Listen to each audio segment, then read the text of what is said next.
I am a YouTuber.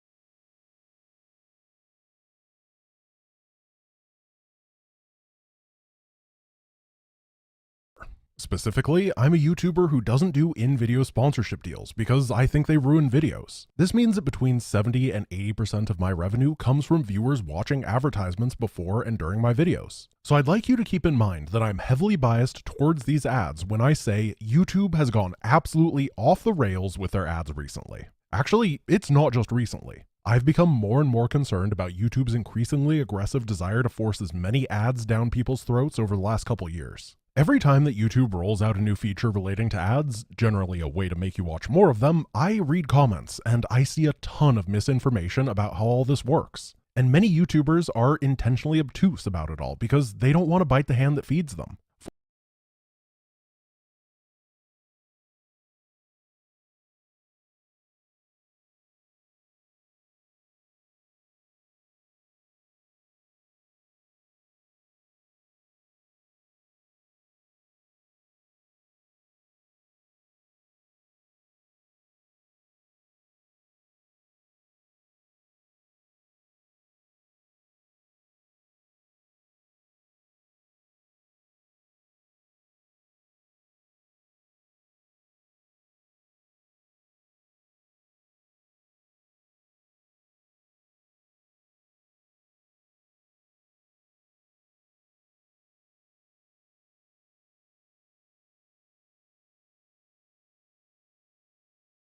Fortunately, I'm an idiot, so bite I will. Let's talk about YouTube ads, how much they do or don't help creators, all the different ways to watch less ads, and how those impact you, me, and YouTube. But first, you need to know how ads work. I'm going to give the quick and easy version. There are many more technical details here that just don't matter for this discussion.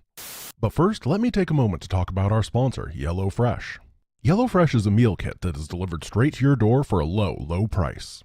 Today, we're going to be making their gluten-free, vegan-free soup to show you exactly how easy it is. First, we're going to add the all-natural soup broth with no processing or preservatives, and remember to stir vigorously. After that, we add some of the delicious produce that HelloFresh is known for. Stir again, and then remember to garnish. Perfect! Looks delicious. Use my affiliate code NEVERSKIPPOOLDAY to get 1.3% off of your first purchase. HelloFresh, make your friends green with envy. When you click to watch a video, YouTube starts an open auction for the advertisement slot, giving details about the video that's being watched, its expected demographics, as well as guesses about your age, country of residence, and other things that it gets based on your viewing patterns. A bunch of bots then bid on the privilege to send you an advertisement, and whoever wins the bid sends it off. YouTube gives 55% of the money they earned to the creator and keeps 45% for themselves. The amount that advertisers are willing to pay changes a lot depending on factors like the viewer's age, location, and what time of year it is. If you've ever noticed that more videos come out in December, this is why. Advertisers are willing to pay a lot more before Christmas than they are in the middle of March. The 55-45 split is honestly pretty reasonable. YouTube provides the service and algorithm and still gives creators over half. Compare this to TikTok, who in 2021 had a revenue of $4.6 billion and only paid out $200 million, meaning they kept 95% for themselves. The thing is, these ads are incredibly cheap. To earn $1 on YouTube, it takes between 200 and 400 views depending on the video and the demographics. In theory, this would be higher, but the prevalence of things like AdBlock means that a lot less people are seeing ads, but the same number of people are watching. And YouTube's solution to this is absolutely senseless and insane. They take the remaining people that are watching ads and punish them by making them watch more ads to make up for the people using AdBlock. This, of course, causes people to install ad blockers and YouTube counters by giving even more ads to their viewers. It's a ridiculous system that actively punishes people who are doing what YouTube wants them to. And now YouTube is experimenting with adding 5 ads before videos, and some people are reporting seeing up to 10. And those are just the ads before the video. There are also mid-roll ads, the advertisements that interrupt videos to play, like this. What goes bump in the night? It might be your gifted child. Register your child with PsyOps today. It's the law. It's your duty. I used to have all of these off on my channel. They're awful, but then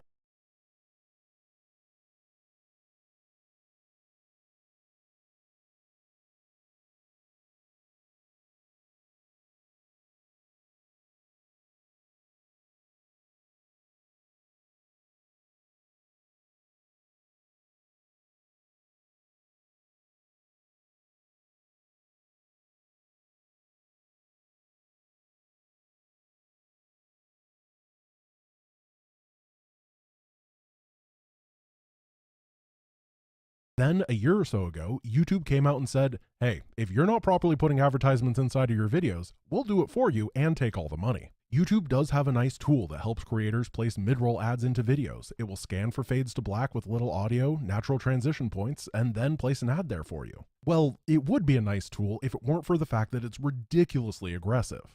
Take a look at this video from my daily upload channel, Giant Grant Games Archives. This is the trimmed down ad version that I have. I try to keep it at most 1 ad per 15 to 20 minutes. But if I click this button to revert it to YouTube's defaults, it wants me to show 13 ads in a 40-minute video. This is an ad every 3 minutes. It's not reasonable. A few months back, I was looking at old uploads on the channel and found some videos with a ton of downvotes. This made me curious. On YouTube, you can't earn revenue from videos until you have 1,000 subscribers and have become partnered. You can't tinker with the advertisement settings or anything. They're all off by default. Apparently, once you become partnered, YouTube flips that switch for all of your old videos and automatically places these insane amounts of ads. If the system gets aggressive enough, old videos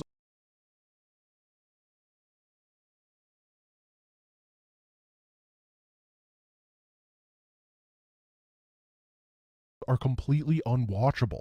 I had to go back and spend hours fixing things because of how horrible it was. Ideally, I could have just turned monetization off for these videos. They're old and have very few people watching them at this point. But remember, YouTube says if you don't monetize your videos, they will. So turning off monetization wouldn't actually change the ads, it would just change if I'm getting a cut. So instead, I had to take the hours that I could be making actual content for YouTube that they would actually promote to a large number of viewers and would benefit everybody, instead spending it trying to make old content watchable. This doesn't work for anybody. I just want people to enjoy my videos. That's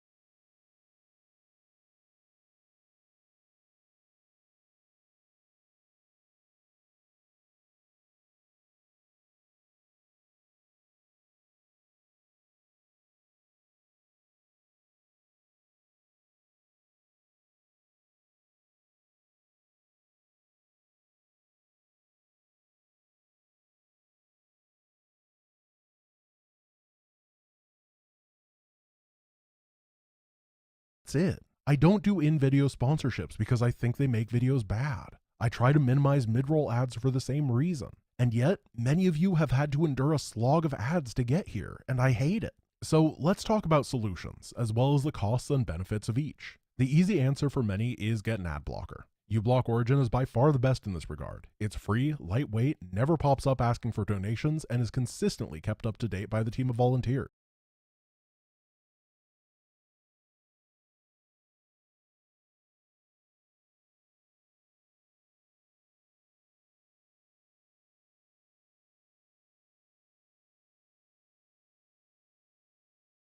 If you just want ads gone, this is a solution, but it does have a couple downsides. The main one for me is that creators are left high and dry. We don't get anything from an ad blocked view. Now, as I said earlier, the revenue from a single video is a fraction of a penny. A single ad block isn't much, but when 2/3 of millennials and Gen Z use ad block, that's 2/3 of the revenue gone. There's also another browser extension called Sponsor Block, which skips through sponsored segments in YouTube videos. It even keeps a rolling total of how much sponsored stuff you've skipped. Over the time I've used it, I've apparently saved 24 hours of listening to ads. Nice.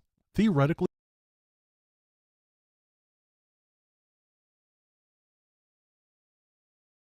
this plugin also stops creators from getting commissions off of you signing up to a sponsored service, but if you were looking for ways to skip these ads, you probably weren't interested in Raid Squarespace Legends only on Audible anyway. But soon, AdBlock won't work on its own. Most people use Google Chrome as their web browser, and in 2023, Chrome is getting rid of ad blocking capability. Not a surprise given YouTube and Chrome are both owned by Google. There are multiple other options for browsers,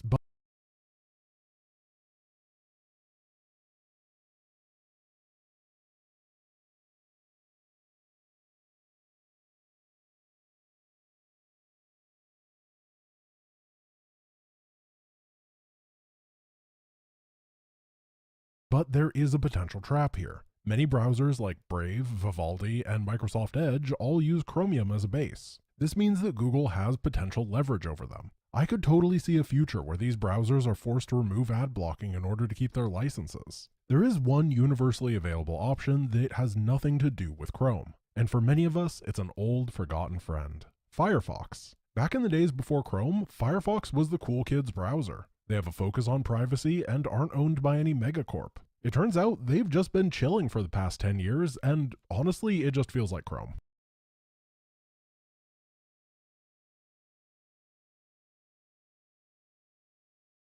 I'm not gonna lie and make it seem like it's some awesome thing. It's just a web browser, dude. It uses less RAM than Chrome, and it's a risk-free,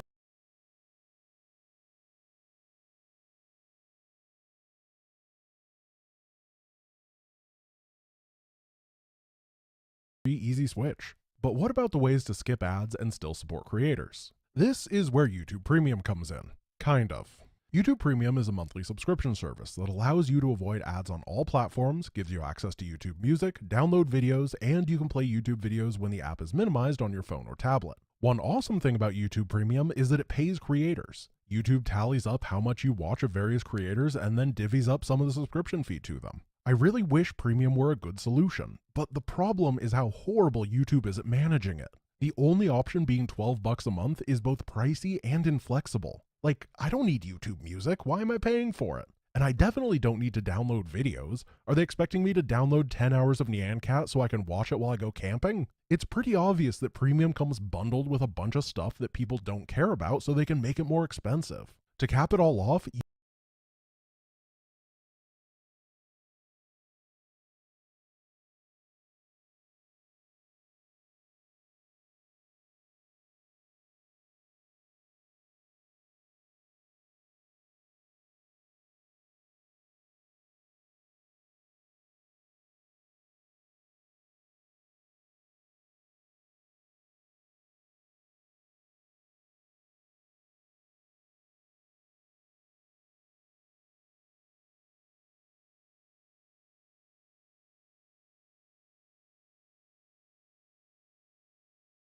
YouTube seems to be gutting normal features and adding them to Premium. You used to be able to watch 4K normally, but now some devices need Premium to do so.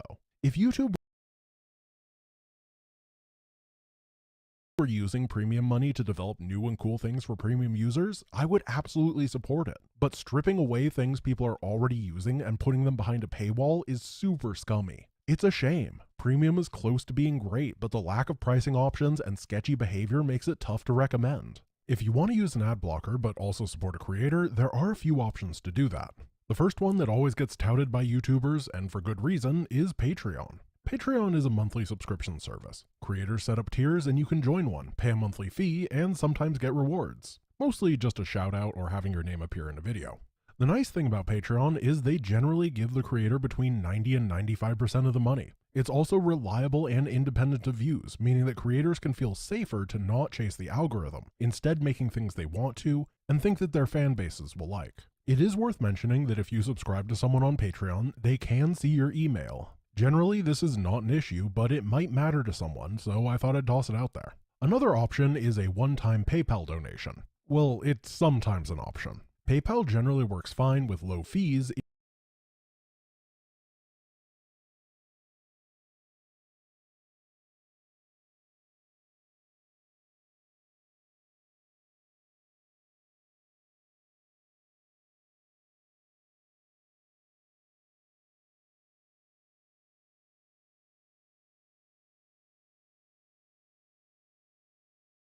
if you are doing a donation of a couple dollars or more.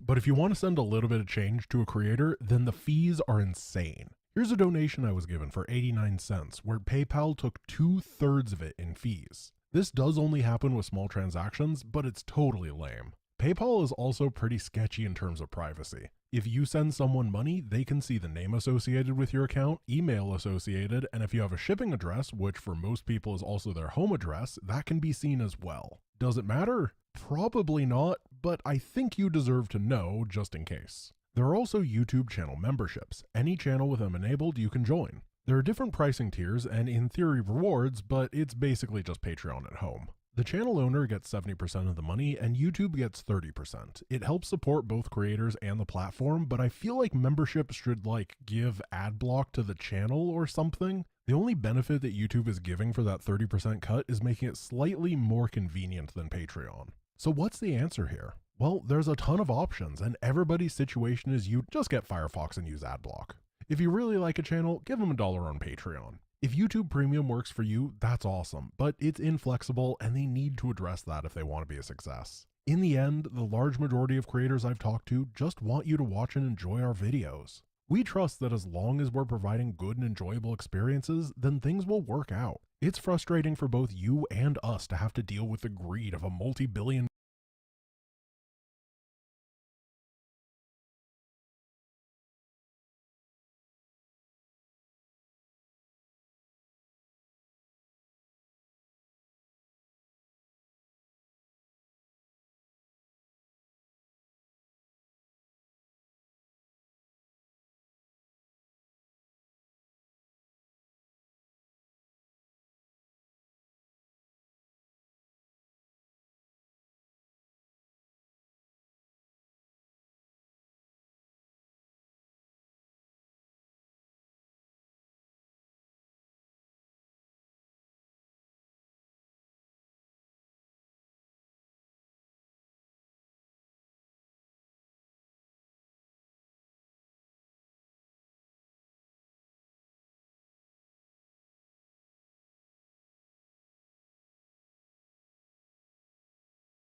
dollar corporation, and in the end, the optimal solution is almost always the one that you don't have to think about on a day-to-day basis. But most importantly, don't waste your life on ads. Your time is worth more than that.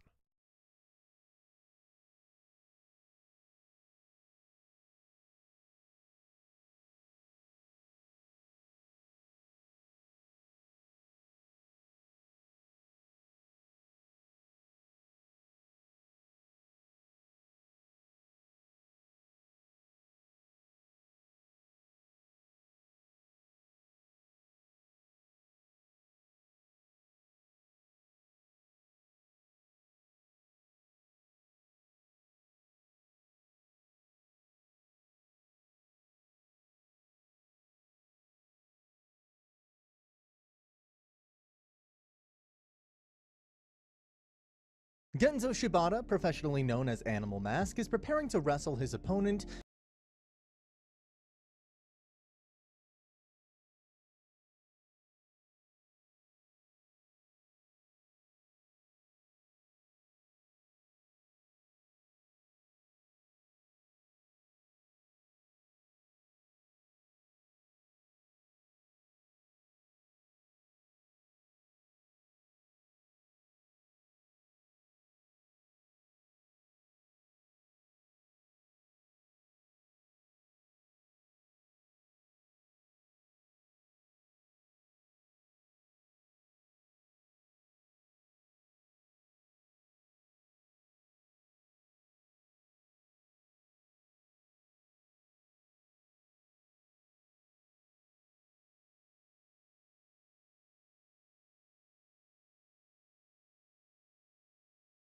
Macadamian Ogre. After winning the championship, he aims to retire and live with animals he loves by opening a pet shop. During the match, he's summoned to another world through a ritual.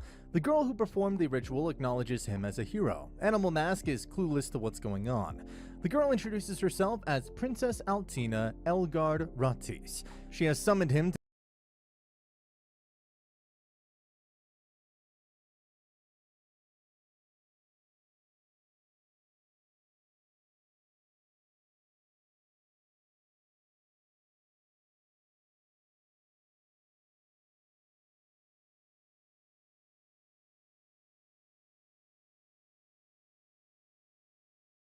to defeat evil animals and the demon lord that stalk this land. Since Genzo loves animals, he gets angry and suplexes the princess. This understandably upsets everyone, and he has to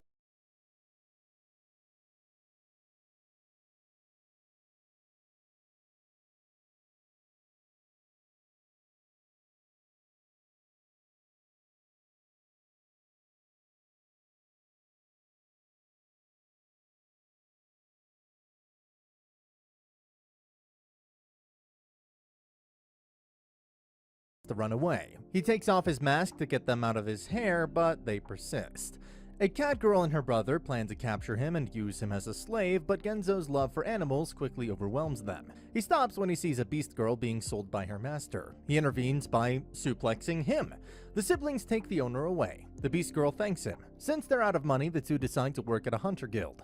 The guild master thinks Genzo is a lunatic and sends him after a Cerberus pack. Genzo gladly does so. Instead of finding them scary, he thinks they're cute and charges towards them. He dodges them easily and finds the leader. He pins him down until they all submit to him. The other hunters recognize him as a beast killer. He decides to keep them as pets. The three, along with the giant ant that came out of nowhere, decide to open up a pet shop. The beast girl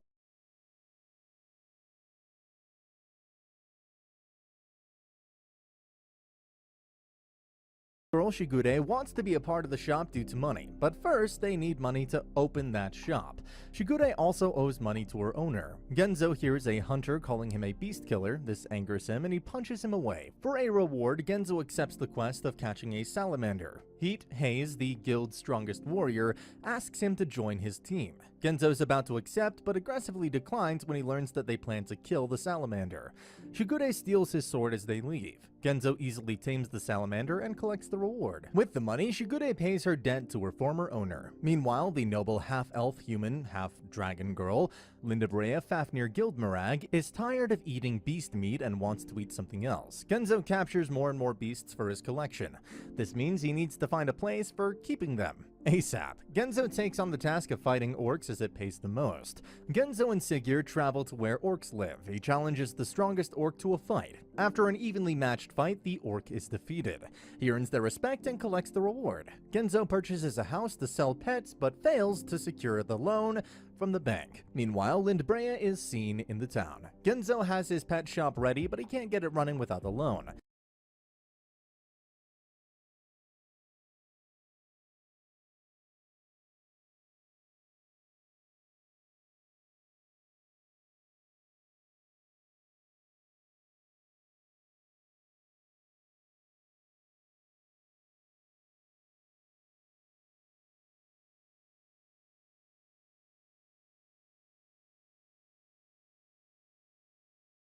He spots Lindbrea in his garden and takes her inside. He feeds her and she introduces herself to him as an ordinary dragon girl. She proves to be troublesome and wants to eat the beast. She then leaves. Later, the guildmaster tells them that a dragon is going around attacking people in town. He heads out on the quest to capture that dragon. He dons his wrestling attire and sets up a trap. Lindbrea accidentally gets trapped and some hunters mistake Genzo for a pervert who's trapped a girl. They're able to lose the hunters as Lindbrea breaks the cage. Carmilla, the vampire maid, spots them and thinks Genzo is trying to harm the princess. Genzo overpowers her and flees. Back at the pet shop, Lindbrea explains her noble status and that she's one of the 4 families serving the Demon King. Carmilla finds them, but doesn't recognize Genzo without the mask. Carmilla wants to kill the two, but Shigure throws holy water on her. Genzo wrestles her as Shigure brings him garlic. Lindbrea stops them and explains the reason for running away was a lack of good food. She asks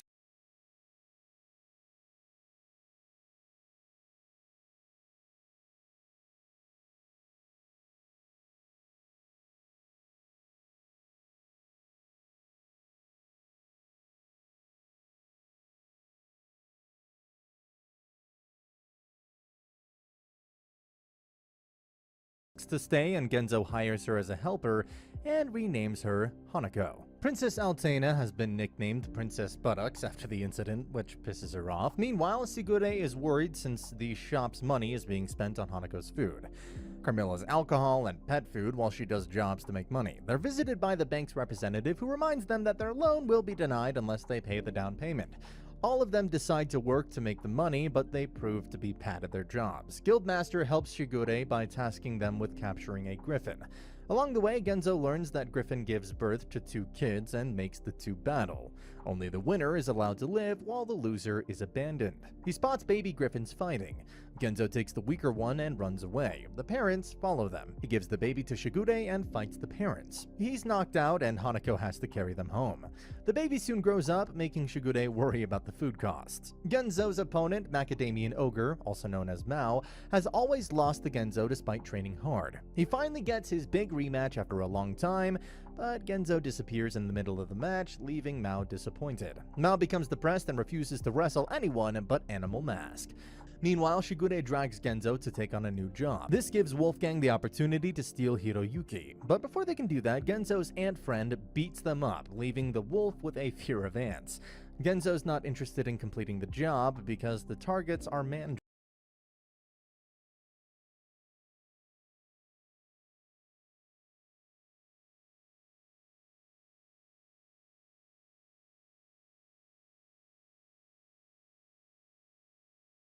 He wants to go home, but Shigure wants him to finish the job. The group gets into an argument. Genzo gets into a fight with Carmilla. Hanako uses the distraction to eat all the mandrakes. They make their way home, and Genzo learns about the gang's attempt at stealing Hiroyuki. Furious, he finds the gang and beats the brother publicly as the nearby citizens watch him. They shower him with applause, which reminds him of his last match with Mao. Meanwhile, Mao is obsessed with Genzo and doesn't want to leave his home. Joanna, the princess of the vampires, receives permission from the demon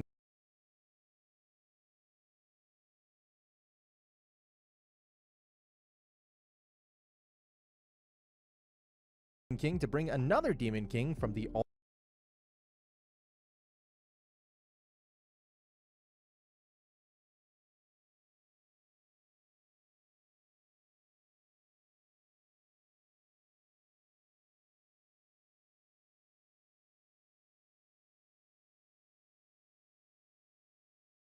alternate world to fight the hero Princess Altena summoned.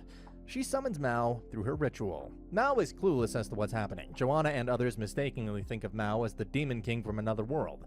Joanna introduces herself to him and tells him that he's been summoned to defeat Animal Mask, the hero Princess Altena summoned. Mao is ecstatic to hear that his opponent is Animal Mask. Joanna and others are also ecstatic to hear that Mao hates the hero Altena summoned. Princess Joanna also hates Princess Linda Brea, aka Hanako, whom she had a long-standing childhood rivalry. As children, they fought in matches,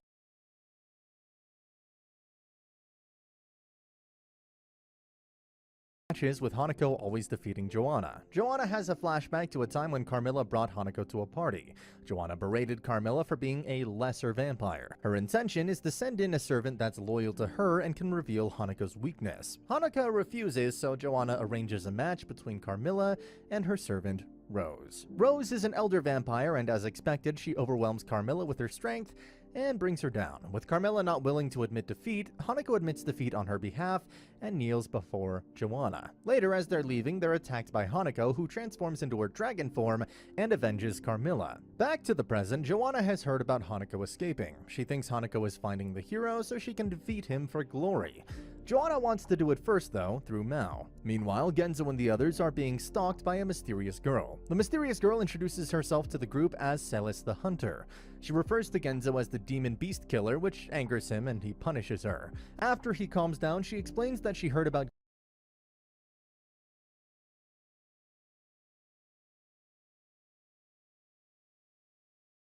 Genzo from the Guildmaster. She came looking for Genzo because she wanted to become Genzo's student. Despite her begging, Genzo refuses to take her as his student as he's busy taking care of his pets. During the commotion, he accidentally touches her wrist, revealing that Celis is actually a lizard woman. This changes his mind and he takes her in, much to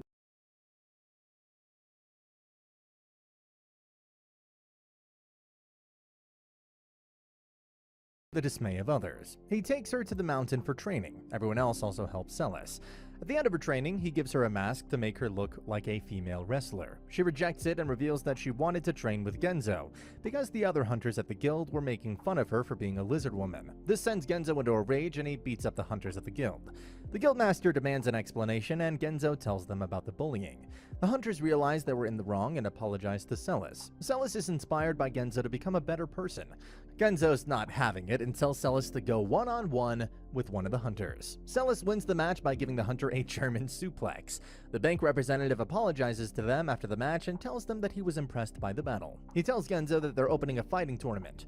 If he appears in the tournament, he'll give him a lot of money. Genzo wants beastmen to be a part of the tournament. Shigure asks him if he knows any beastmen that are willing to participate in the match. Genzo sees the kobold he often flirts with and realizes that he can recruit her husband. He runs to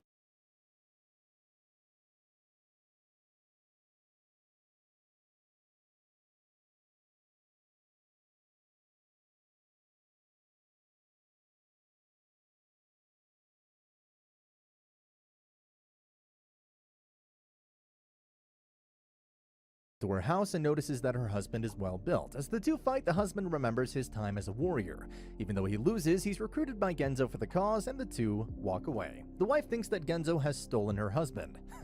Genzo also tries to recruit the sibling,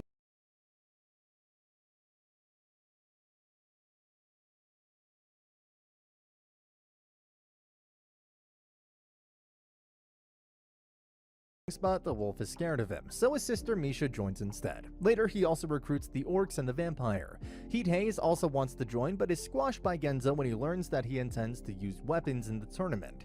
He explains the rules of wrestling to everyone, and live sparring begins. A hooded figure watches everyone from a distance. Meanwhile, Princess Altena also hears about the tournament and recognizes Genzo when she sees the flyer for the tournament. The tournament turns out to be a hit, and the crowd loves it. Carmilla and Genzo team up against Heat Haze and Misha. The hooded figure turns out to be Wolfgang. He's forced to replace Heat Haze and join the match. The crowd goes wild and Genzo considers the tournament a success. Genzo forces Carmilla to take Hiroyuki for a walk. Meanwhile, soldiers locate where Genzo is living. Soon Princess Altena comes looking for him and calls him out for humiliating her at the palace. However, Genzo initially doesn't recognize her before remembering what transpired at the castle. When he does remember it, he suplexes her again.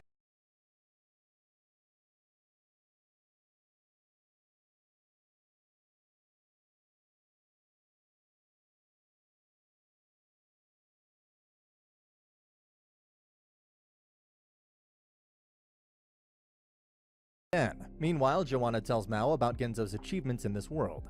Mao tells her that he can do better than Genzo. As they're talking, their caravan is attacked by some bandits. Mao takes this opportunity to show off his strength. He defeats them all using wrestling moves, which impresses Joanna and her maid. Genzo refuses to fight him since the Demon King is the ruler of the beasts. This angers Altena, who asks her soldiers to kill him. He defeats all of them and gives the same treatment to Altena as before. Meanwhile, Joanna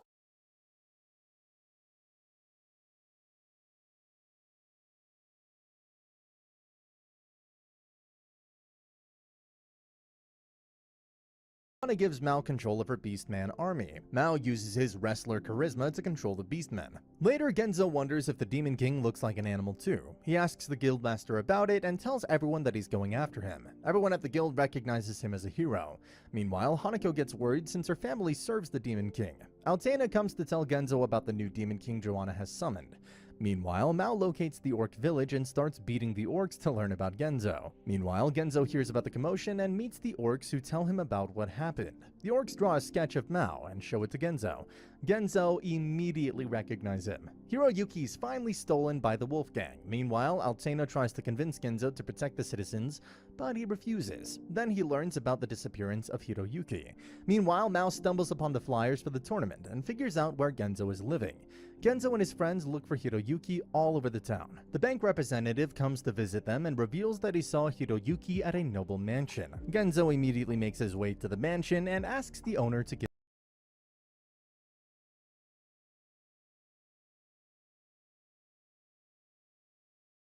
him back. The owner refuses to give it back since he bought it for a lot of money. As Altena runs to her castle to get the money so she can have Genzo in her debt, the little girl realizes that Hiroyuki is better off with his original owner. She begs her father to give Hiroyuki back to Genzo, but the father demands money in return. He ends up reducing the price enough for Genzo to afford it. Using Shigure's savings, Genzo buys Hiroyuki back. Later, Genzo learns that the Wolf Gang was behind the kidnapping. Genzo punishes them for it. Altena comes back with the money only to realize that the deal's been closed. Genzo comes back home to find Mao and Joanna waiting for him inside. Joanna, Hanako, and their maids get into arguments until they're interrupted by Mao, who demands a match with Genzo. The bank representative, who's been hearing the conversation, suggests having a second tournament to sort out this feud. Genzo agrees. Carmilla asks Genzo to teach her wrestling so she can defeat Rose. Carmilla's training begins, but her alcohol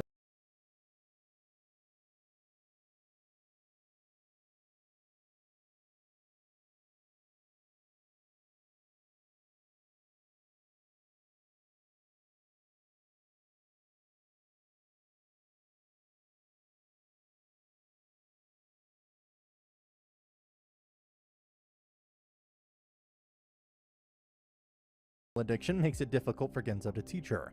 Meanwhile, the bank representative and Shigure redesign the wrestling arena to accommodate a larger audience. Meanwhile, Mao trains as hard as he can to face off against his rival, Animal Mask.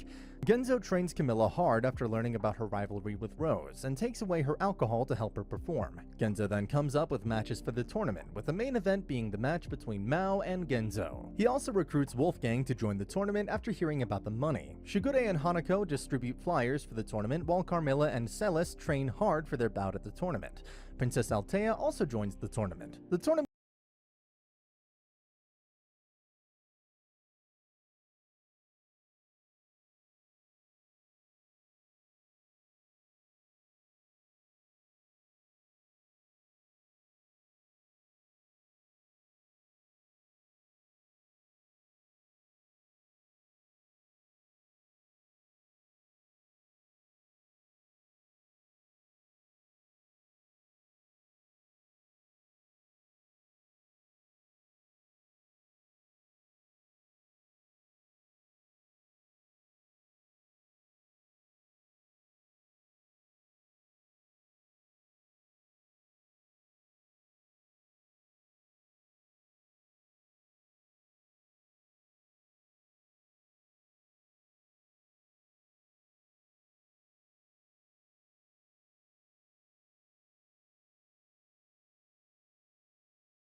begins, and the first match is Heat Haze, Altea, and Celis versus Joanna's Demon Beasts. Altea wears a mask to conceal her identity.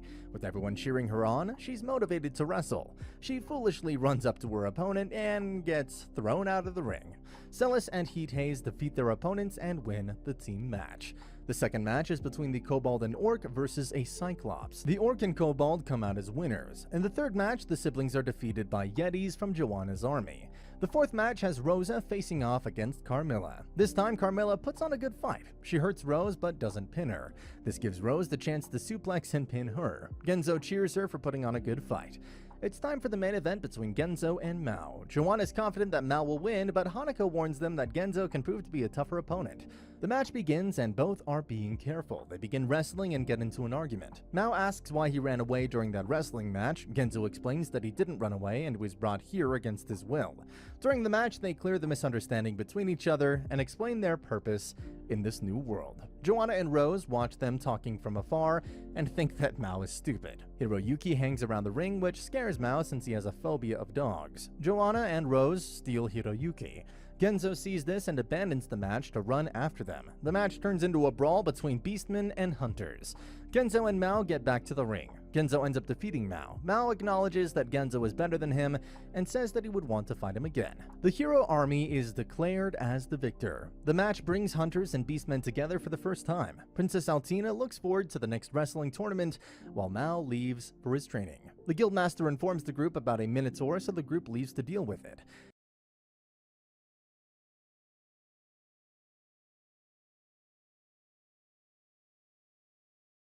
And that's the end of the video. As always, if you liked what you saw, subscribe to the channel. I'll be uploading a lot of videos just like